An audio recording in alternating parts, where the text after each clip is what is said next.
had she stayed out here, I would have explained that purpose to her, but she just cut me off and walked inside and called the police. Little crybaby.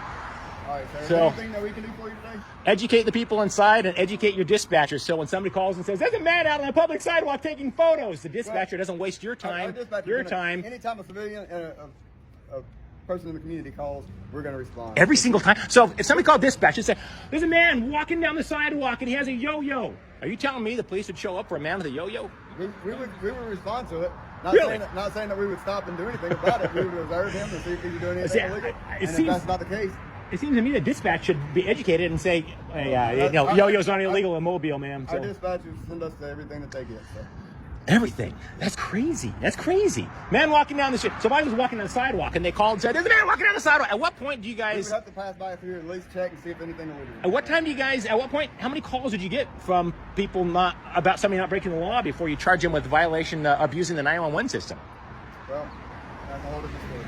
Well, we might find out. I'll tell you this, not as many as I would like. Officer Evans, I hope you, like a sergeant here, I hope you, if you encounter other officers who are blatantly violating somebody's rights or doing something illegal or unethical, I hope you report them.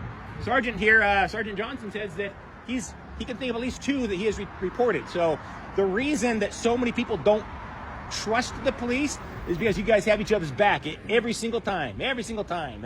For every one Serpico, there's 10,000 Mark Furmans.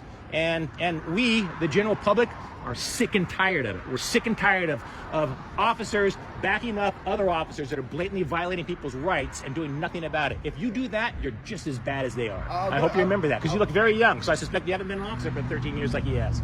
I will go ahead and tell you that here in Mobile, we have an extremely good relationship with the community. I hope so. I hope so. I so far, I'm not disappointed with the law enforcement in Mobile. I'll tell you that. I'm not disappointed with you guys. It's just, and it's sad. It's sad that there's some, one bad apple spoils a whole bunch. It's kind of the same way with police officers. Yeah, one bad, a friend of mine, Jason Gutterman, says, he asks police officers all the time, what is, in your opinion, a good cop's worst nightmare?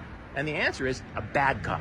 Because one bad cop that gets away with what he's doing and all the other cops don't do anything about it, it taints all of you. It makes nobody trust any of the cops because you guys don't rat them out. That doesn't happen. Like, teachers, if there's a bad teacher molesting a kid, the other teachers don't circle around them and circle the wagons and protect them.